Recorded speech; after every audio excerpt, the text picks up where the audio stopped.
नाज़रीन आदाब, मैं हूं आपका मेज़बान मुजीबुल हसन और पेश खिदमत है प्रोग्राम एक कामयाब सफ़र। ये प्रोग्राम दरअसल कामयाब शख्सियात की कामयाबियों की दिलचस्प रुदाद है, उन शख्सियात की रुदाद जिनके बुलंद अज़ाइम और हौसलों ने कामयाबी की एक तारीख रकम की है। इस प्रोग्राम में हम आपकी मुलाकात ऐसी ही पुरअज़्म हौसलामंद शख्सियात से करवाएंगे जिन्होंने अपने सफ़र हयात में कदम कदम पर अज़्म हौसले की किंडील रोशन की है। तो आइए नाज़रीन देखते हैं कि इस सिलसिले की पहली कड़ी और मिलते हैं एडवोकेट SMA काज़मी से। आसान हो तो जाएंगे दुश्वार रास्ते, पहले जुनूने शौक को हम रहनुमा करें। कदम चूम लेती है खुद बढ़ के मंजिल, मुसाफिर अगर अपनी हिम्मत ना हारे। एक ऐसी शख्सियत के मालिक हैं जिस पर एतबार भी किया जा सकता है और एतमाद भी किया जा सकता है। एक कंप्लीट ह्यूमन बीइंग, एक कंप्लीट फादर, एक कंप्लीट लॉयर। सारा यूपी बल्कि पूरा हिंदुस्तान सिर्फ उसकी मेहनत और उसकी काबिलियत की वजह से उसको पहचानता है। He's more like a father than a father-in-law. इन्हें देख के वो इंस्पिरेशन हम लोग को मिलता है और वो इनकरेजमेंट हम लोग को मिलता है। कानून का पढ़ना एक तरफ, कानून का जानना एक तरफ, और कानून कहाँ लागू होगा ये बड़ा फन है। ये सब चीज़ें इनमें मौजूद हैं। आउट ऑफ वे जाके भी किसी की हेल्प करना है तो वो करते हैं।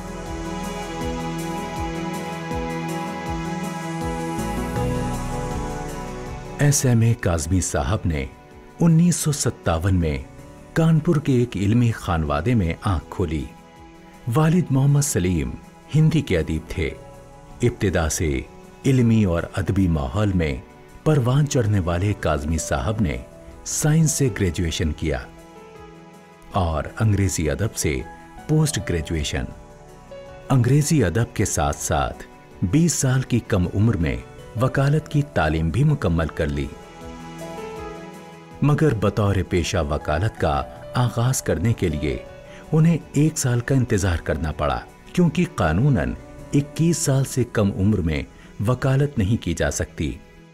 मेरी पैदाइश कानपुर में 1957 में हुई और मेरी तालीम कानपुर के क्राइस्ट चर्च कॉलेज में हुई, जहाँ से मैंने BSc और उसके बाद इंग्लिश लिटरेचर में MA और लॉ की तालीम हासिल की। मेरे वालिद मोहतरम कानपुर में सिद्दीक फैज़याम इंटर कॉलेज में हिंदी और संस्कृत के लेक्चरर थे और उनको वहाँ पर पंडित जी कहा जाता था और 40 साल तक उनको इतना पंडित जी कहा गया कि जब उनकी वफ़ात हुई और उनका इंतकाल के बाद हमारे पास कंडोलेंस के ख़त आए तो उनके सक्सेसर प्रोफेसर ने मुझको लिखा कि पंडित जी के इंतकाल पर मलाल पर बेपनाह अफसोस हुआ, अल्लाह ताला उनको जन्नतुल फिरदौस में जगह अता फरमाए। सबसे ज़्यादा अगर अपनी कामयाबी का क्रेडिट किसी एक शख्सियत को देता हूँ तो अपने वालिद मोहतरम को देता हूँ, सिर्फ इस बात के लिए कि जिस शख्स का इकलौता बेटा और वो खुद रिटायर और वही ब्रेड विनर फैमिली का बनने जा रहा हो और मुझको 1975 में जब मैंने MA पास कर लिया तो उन्हीं की कॉलेज में लेक्चरशिप ऑफ़र की गई। तो शायद कोई भी शख्स होता फ़ौरन कहता कि लेक्चरशिप मिल रही, प्लेटर में रख के इनको दे दी जाए, लेकिन उन्होंने कहा कि ना, इनको मैं चाहता हूं कि ये अपने चॉइस का प्रोफेशन वकालत जो करना चाहते हैं वो करें और इसके लिए हम इंतज़ार करेंगे। और उन्होंने इंतज़ार किया एक ऐसे प्रोफेशन में मुझको भेजने के लिए जिस प्रोफेशन को माना जाता है कि बिल्कुल एक समंदर है जिसके अंदर उतरने के बाद आपको पता नहीं कि आप कहाँ जाएंगे, और बिलखुसूस उस शख्स के लिए जिसका कोई फैमिली का एक भी ब्लड रिलेशन हिंदुस्तान में मौजूद ना हो।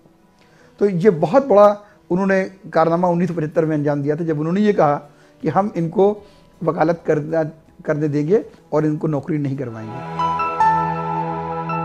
काज़मी साहब ने कानून का गहरा मुताला किया था।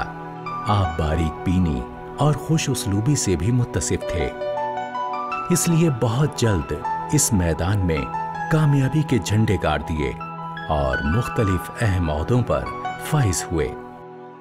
मैंने 2 साल कानपुर में मेरे उस्ताद थे जनाब अब्दुल गफ्फार साहब और सुल्तान नियाज़ी साहब, एक के साथ मैंने सिविल में काम किया, एक के साथ मैंने क्रिमिनल में काम किया। और उसके बाद सुल्तान नियाज़ी साहब के साथ मैंने 2 बहुत अहम कमीशंस, एक तो कानपुर का CD पारिक कमीशन जो हाई कोर्ट के एक जज जिसको प्रिसाइड कर रहे थे, और जमशेदपुर का कमीशन जिसको 3 जजेस वहाँ पर प्रिसाइड कर रहे थे। उन दोनों कमीशंस में मुझको उनके साथ रहने का मौका मिला और उन्होंने उसका फाइनल और आखिरी आर्गुमेंट मुझसे करवाया।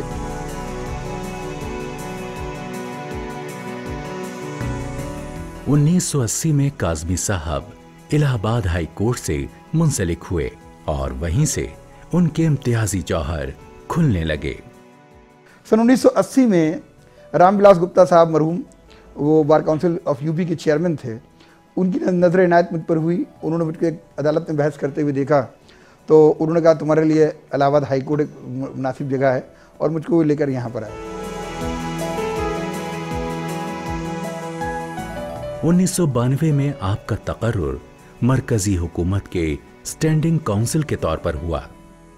1994 में पहली बार ऐसा हुआ कि किसी को direct additional chief standing council of UP के ओहदे पर फैज किया गया, और उस वक्त मुलायम सिंह साहब की सरकार थी और मुझको 1994 में एडिशनल चीफ स्टैंडिंग काउंसिल मुंतखब किया गया। और एक साल के अंदर उत्तर प्रदेश के जितने अहम तरीन मुकदमात थे वो मुझको सौंपे गए, और जहाँ से लेकर सुप्रीम कोर्ट तक मुझे बहस करने के लिए भेजा गया।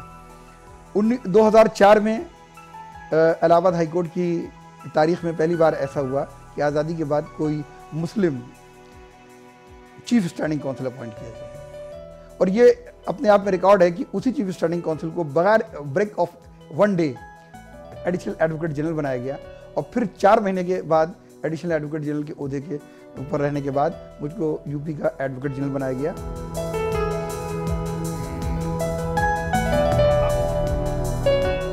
इस पूरी मुद्दते कारकर्दगी में आपको मुल्क के मशहूर कानूनी मामलात में बहसो तमहीज का सुनहरा मौका मिला। एज एडवोकेट जनरल मुझे बहुत ही अहम मुकदमात हमारे नज़दीक आए और उनको 1.5 साल की अपनी मुद्दत में मैंने पूरे किए, लेकिन जो सबसे अहम मुकदमा मुझे हमेशा याद रहेगा वो माइनॉरिटीज़ मुसलमान नहीं हैं, ये एक फ़ैसला दे दिया गया था। इलाहाबाद हाई कोर्ट के एक जज ने फ़ैसला दिया था, और मुझे याद है कि सिर्फ 12 घंटों के अंदर मैंने उसको इलाहाबाद हाई कोर्ट में स्टे भी करवाया था।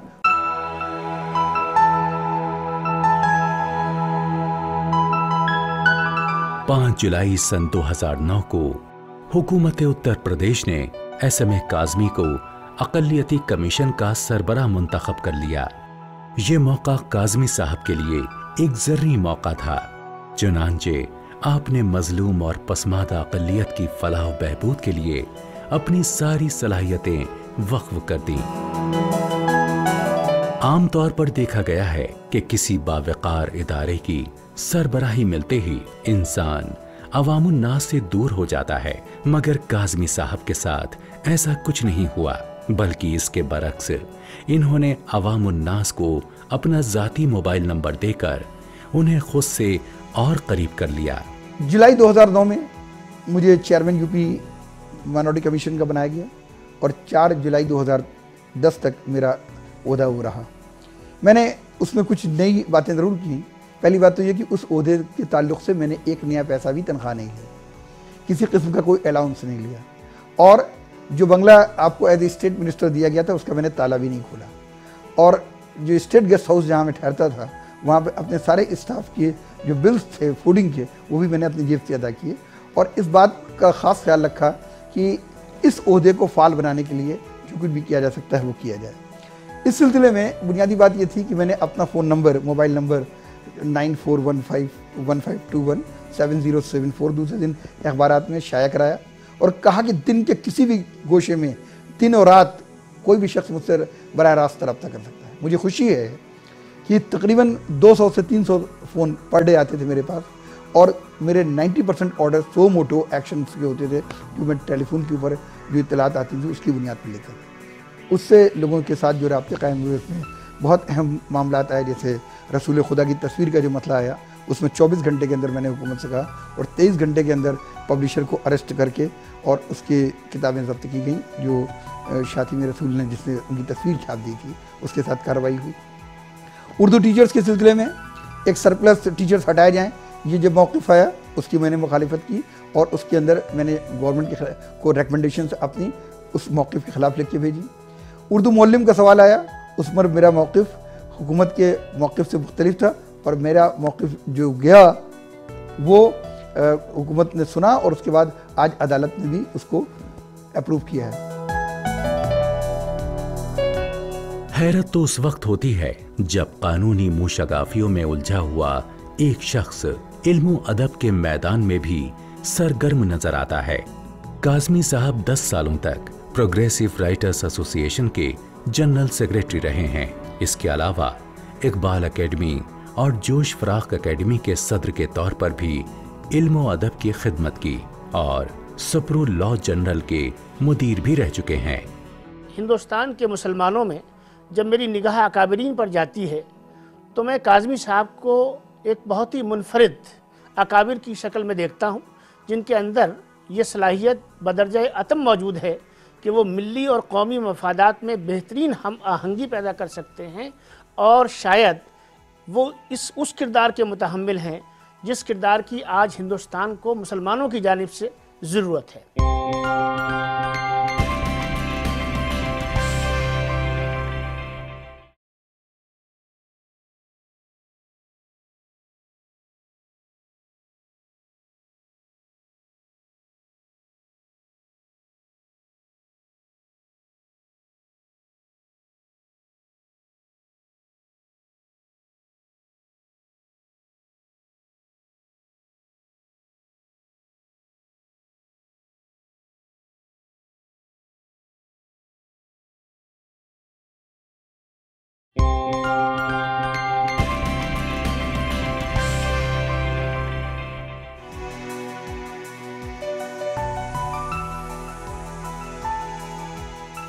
निज़ाई उमूर का बारीक बीनी से मुताला करना और मामले की तह तक पहुंच जाना एक कामयाब वकील की बुनियादी सिफात होती हैं और काज़मी साहब के अंदर ये सिफात बदरजाए अतम मौजूद थी। इसी जहानत और बारीक बीनी ने उन्हें वो हसास तरीन मसाइल भी सौंप दिए जो बिलुमूम मुल्क और खुसूसन मुल्क की सबसे बड़ी अक़लियत से मुताल्लिक थे। चुनांचा उन्हें कानपुर में हुए खूनी फसादात की तहकीक करने वाले जस्टिस CD पारेख कमीशन में शामिल कर लिया गया। इसके अलावा 1979 में जमशेदपुर और 1980 में अलीगढ़ में हुए फसादात की तहकीक करने वाले कमीशनों में भी शामिल कर लिया गया और इस तरह आप हक़ व इंसाफ के हुसूल के लिए मुस्तकिल सरगर्म अमल रहे। Complete hard work, complete dedication, complete sincerity. उसके साथ साथ ही जैसे जैसे उनको प्रोग्रेस मिली, उनको कामयाबी मिली, वैसे वैसे और भी आपके एवेन्यूज़ खुलते गए और फिर आप पॉलिटिक्स में भी आ गए और आप मुस्लिम कम्युनिटी के लिए भी काम करने लगे। तो it comes with the profession, you have to concentrate on your profession to make up a good name.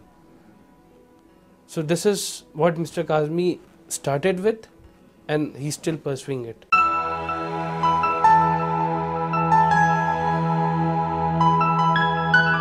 Kazmi साहब को सन 2006 में उनकी कानूनी खिदमात के सिले के तौर पर वजीर आजम मनमोहन सिंह ने नेशनल लॉ डे अवार्ड से सरफराज किया। इसके अलावा उन्हें प्रयाग रत्न, काशी विभूति अलंकरण, कला रत्न और ऑल इंडिया अली अवार्ड से भी सरफराज किया गया।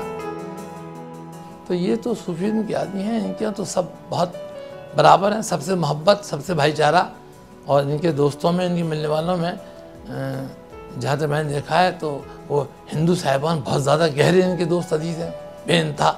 चाहे वो मामूली कोई क्लर्क हो, या मामूली आदमी हो, या कोई बहुत बड़ा वकील हो, या कोई जज हो, या कोई कितने बड़े अहदे पे हो, बहुत ही हिंदू साहिबान इनके दोस्तों में से, मोहब्बत करने वालों में से हैं। आपके सच्चे जज्बे और इखलास ने आपको कभी बैठने ना दिया। यही वजह है कि आप अक़लियती कमीशन की सरबराही के दौरान हमेशा पाबरकाब नजर आए। दफ्तर की आरामदेह नशिस्त छोड़कर आपने मुसलसल दौरे किए। इन दौरों में बराह रास्त मुलाकातें की और लोगों के मसाइल हल किए।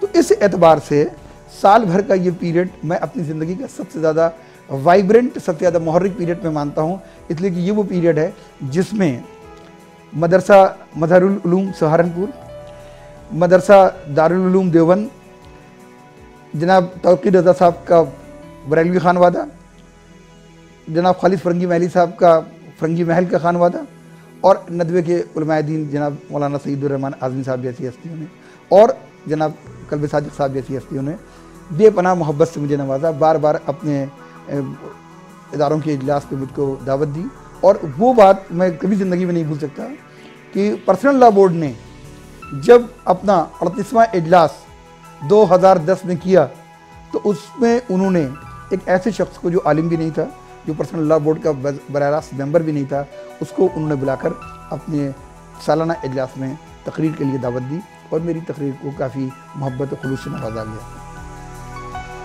अपनी सरबराही की 1 साला कलील मुद्दत में रियासत के 45 अजला का दौरा अक़लियत के तई सच्ची मसीहाई का मजहर है।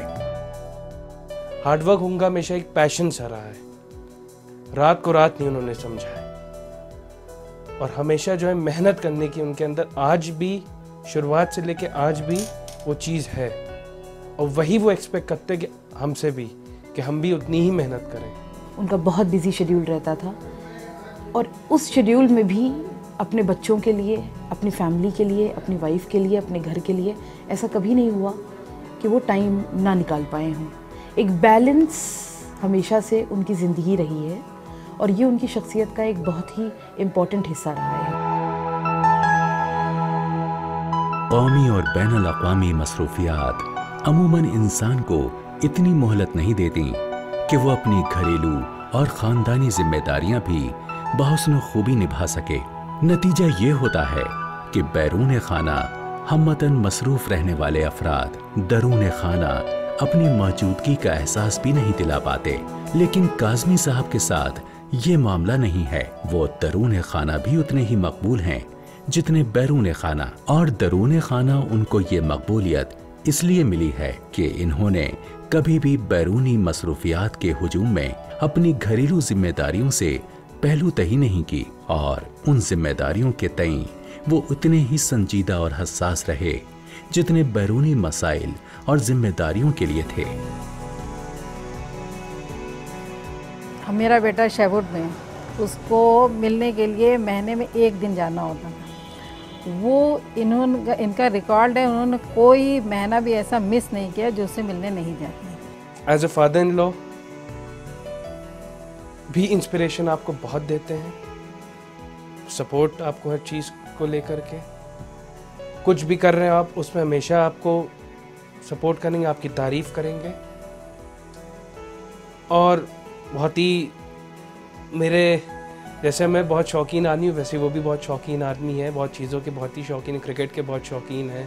कि जैसे हम लोग एक मॉरल साइंस का लेक्चर बचपन में पढ़ते थे कि एक हर चीज़ में अच्छा होना और हर काम सही करना और हर अच्छाई को करना और उसके बाद अचीवमेंट को अचीव करना, इन्हें देख के वो इंस्पिरेशन हम लोग को मिलता है और वो इनकरेजमेंट हम लोग को मिलता है। जैसे सर में जो खूबियाँ हैं बता रहे हैं कि हिम्मत, उनकी मेहनत, उनका डेडिकेशन, अल्लाह पर भरोसा, सब यही उनसे हमने सीखा है, यही हम अपने बच्चों को हम देने की कोशिश कर रहे हैं। कि फैमिली में ट्रांसपेरेंसी की बात की जाए तो उन्होंने, मेरे फादर ने मुझे बुला के और मुझसे बड़े फ्रैंकली लाइक अ फ्रेंड पूछा, भाई मेरा ऐसा मन है और मेरी नज़र में एक है लड़का और ऐसा ऐसा है उसका बैकग्राउंड और आई एम श्योर कि ही विल अचीव, मुझे उस पर पूरा यकीन है और आपका इसमें क्या फ़ैसला है, लेकिन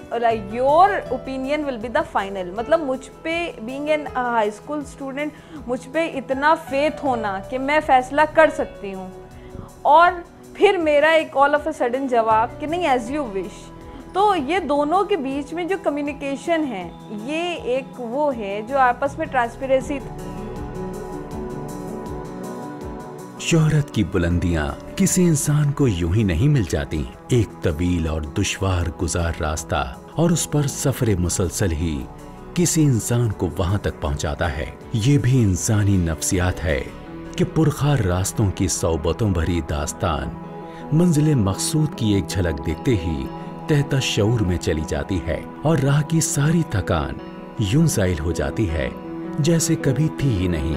ऐसे में इन सौबतों का तस्करा दिलचस्प भी होता है और हौसला अफजा भी।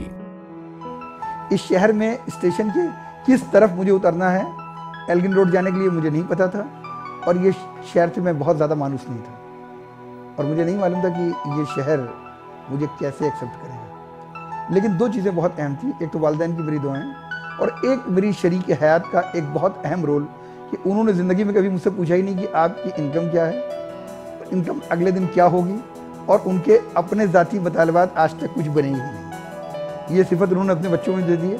आज तक किसी बच्चे ने मेरे सामने कोई मतलबा नहीं किया, ना उनका आज तक कोई मतलबा हुआ। ये एक ऐसा पहलू है जो किसी भी यंग प्रोफेशनल के लिए, लॉयर के लिए एक बहुत अहमियत का हामिल है कि उससे घर में कोई मुतालबा करने वाला ना हो और हर शख्स अपनी शख्सियत को उसकी शख्सियत के अंदर दम कर दे और उसकी कामयाबी में अपनी कामयाबी तलाश करने लगे। और ये वो पहलू है जो मेरे लिए बहुत बड़ा बैकअप था कि पूरी फैमिली का हर शख्स मेरी कामयाबी में अपनी कामयाबी तलाश करता था, मेरी नाकामी में अपनी नाकामी तलाश करता था। तो इससे आपको बहुत इंकरेजमेंट मिला और इसके नतीजे में लगता था कि दुनिया का हर मार्का जो है वो आप 2 मिनट में सर कर सकते हैं। किसी की शख्सियत के बारे में गुफ्तगू उस वक्त तक मुकम्मल नहीं हो सकती जब तक उसके अहले खाना और उसके मखसूस हल्के यारां की राय ना ले ली जाए। काज़मी साहब के यहाँ उनके नौकर की साइकिल चोरी हो गई, बहुत नाराज़ थे और कह रहे थे कि देखिए साहब इस मोहल्ले में अब ये हाल हो गया है। बाउंड्री के, मैंने पूछा बाउंड्री के अंदर से, बोले मुझे ये हैरत थी पुलिस वाले यहाँ मौजूद सब कुछ कैसा आदमी था, बाउंड्री के अंदर से ले गए। बहुत नाराज़ थे, अपने नौकर को डांट रहे थे कि कंपाउंड के अंदर से साइकिल चोरी हो गई, कल को कुछ और चोरी होगा, तुमने कुछ देखा नहीं। उतने में एक दूसरे साहब उस चोर को गिरफ्तार करके ले आए, लीजिए साहब ये हैं। मैं समझा ये इतने नाराज़ हैं कि अपने नौकर से कहेंगे सबसे पहले 2 झापड़ मारो उसको। और मैं चाहता भी था कि यही हो, इसलिए कि कंपाउंड के अंदर से आपने उसका हालचाल पूछा, कहाँ रहते हो, कि तुमने जो काम किया ठीक किया है, जाहिर को क्या बताता ठीक किया गलत किया, देखो ये गलत, बहुत गलत बात है, बता दे रहा हूँ, ये छोड़ दो, कहाँ रहते हो। उसके बाद अपने नौकर को बुलाया। मुझे ये बड़ा बुरा लग रहा था कि किस तरह से ये बात कर रहे हैं, इसको तो 2-3 हाथ मार के बाहर यहाँ ड्राइंग रूम में खड़ा ही मत रखो। आपने नौकर को बुलाया, मैंने सोचा अभी उससे कहेंगे जब बाहर निकालो इसको। आपने फरमाया शमीम इनको चाय पिलाओ, उसके बाद इनसे बताना कि आगे से ये हरकत ना करें। कभी भी कोई आदमी इनके पास आता है, ये न उसकी कभी जात बिरादरी न क्षेत्र और बात पूछते हैं कहाँ के रहने वाले हो, क्या है तुम्हारा मजहब क्या है। अगर इनके जो भी असरात होते हैं उसके लिए तुरंत इन्होंने हमेशा बखूबी अंजाम दिया, लोगों की मदद किया और इसी वजह से आज काज़मी साहब इस बुलंदियों तक पहुँचे हैं। इसमें अल्लाह का करम है, इनके माँ बाप की दुआएं हैं।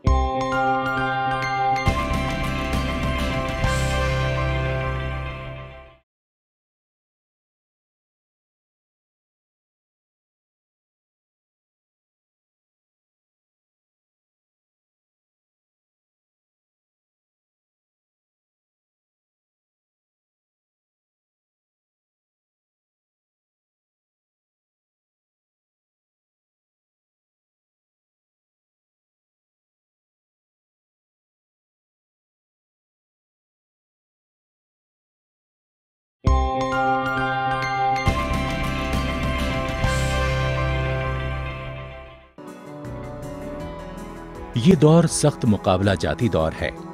इसमें अपना वजूद मनवाने के लिए सख्त मेहनत और दानिशमंदाना मंसूबाबंदी की जरूरत है। इसके बगैर हालात के तेज धारे कदमों को जमने का मौका नहीं देंगे। मैं उन खुशनसीबों में से हूँ जिसको एक ऐसा वालिद मिला जिसने अपनी पूरी शख्सियत को, अपनी पूरी ज़िंदगी के सारे मकासद को मेरी शख्सियत के ऊपर लाकर मरकूज़ कर दिया। मुझको अपनी ज़िंदगी का पूरा ऑब्जेक्ट मान लिया। एक ऐसी वालदा मिली जिनके पास मेरे लिए दुआओं के अलावा कुछ नहीं था। एक ऐसी शरीक हयात मिली जिन्होंने अपनी ज़िंदगी में शादी के दिन से लेकर आज तक एक भी मुतालबा वो नहीं किया जो उनको पता था कि मेरे लिए इनकन्वीनियंट हो सकता है या किसी भी तरीके से मेरे लिए तकलीफ हो सकता है। मेरी शादी के करीब 30 साल हो रहे हैं, लेकिन 30 साल में कोई भी ऐसा लम्हा नहीं है कि इन्होंने कभी इग्नोर किया हो या मेरी किसी बात पर ख्याल नहीं किया हो या बिज़ी हो, ऐसा कुछ नहीं। मतलब हर आदमी को टाइम उनको उसी हिसाब से देना है।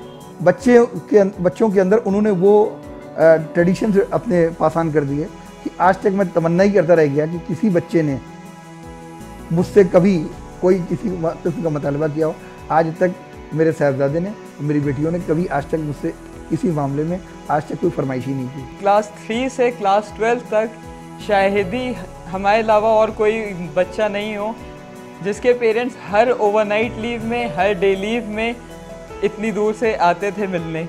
ये जो खुशनुमा आपको बैकअप मिलता है फैमिली से, ये आपको कुछ जिम्मेदारियाँ भी देता है, और वो जिम्मेदारियाँ ये देता है कि फिर आप कितने भी मशगूल हों, कि मेरे लिए मशहूर है कि मैं 24 घंटा जगता हूँ, लेकिन उस मशगूलियत के अंदर से भी फिर आपको उनके जज्बात का एहतराम करते वक्त हर जगह वहाँ पर मौजूद भी होना चाहिए, चाहे उसके लिए आपको कुछ भी करना पड़े। दहशतगर्दी के सिलसिले में काज़मी साहब का तर्ज फिक्र बहुत वाज़ेह है। वो जो भी कहते हैं कुरान व सीरत के वसी मुताले की रोशनी में कहते हैं, और इस सिलसिले में उनका अंदाज माजरत ख्वाहाना नहीं होता। देखिए, टेररिज्म के हवाले से मैंने 1000 बार ये बात कही है कि इस्लाम और मुसलमान ये दो मुख्तलिफ चीज़ें हैं। इस्लाम फ्लॉलेस है, इस्लाम से गलती नहीं हो सकती, इस्लाम में कोई गलती का इम्कान भी नहीं। एक ऐसा निज़ाम है जो खुदाई निज़ाम है और जिसके अंदर कोई फ्लॉ का इम्कान नहीं है। मुसलमान गलती कर सकता है, उसके अहकामात, इस्लाम के अहकामात के ख़िलाफ़ भी काम कर सकता है, तो मुसलमान की गलती को इस्लाम से मत जोड़ा जाए।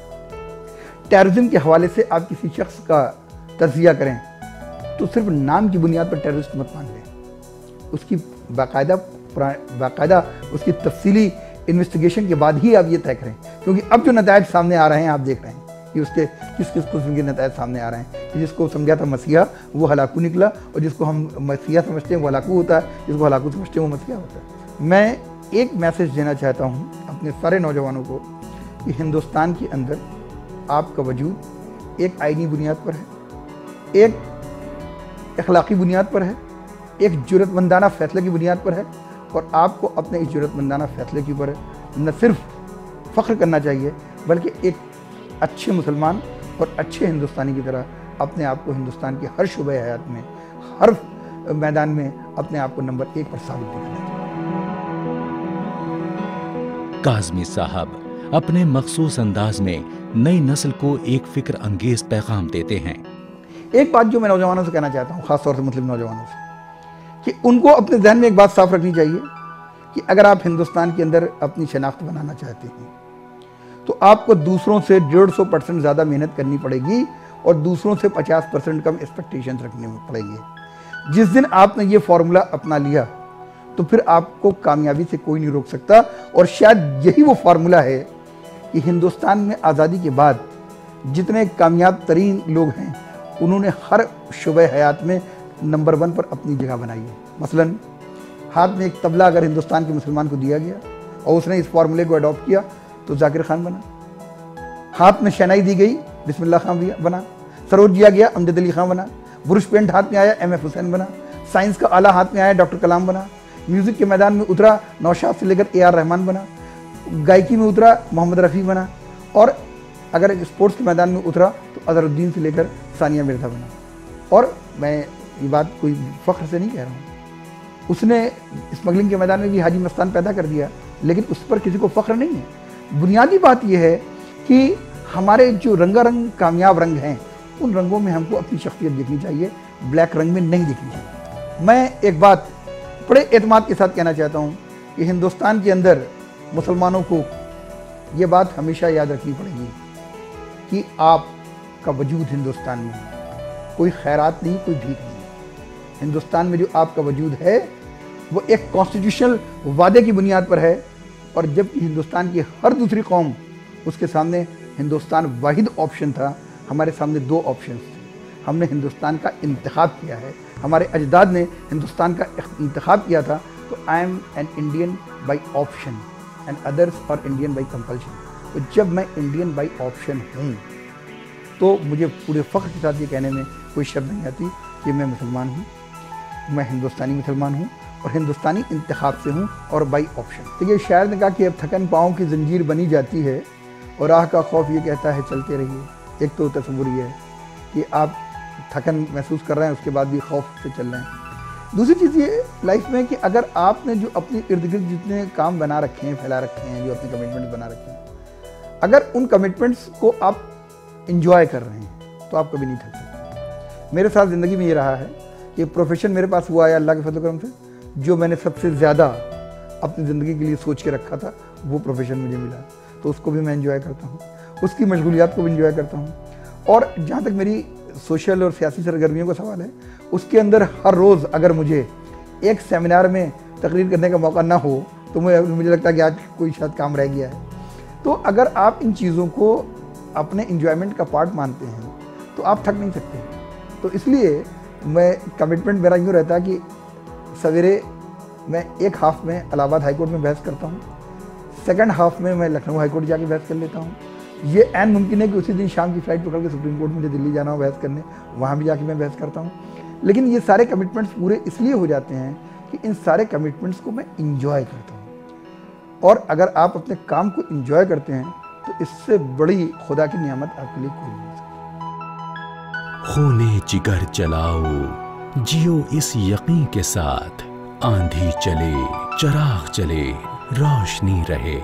तूफान कर रहा था मेरे अज़्म का तवाफ, दुनिया समझ रही थी कि कश्ती भंवर में है। नाज़रीन, हौसलों से पूरे एक सच्ची दास्तान सफ़र आपने सुनी भी और देखी भी।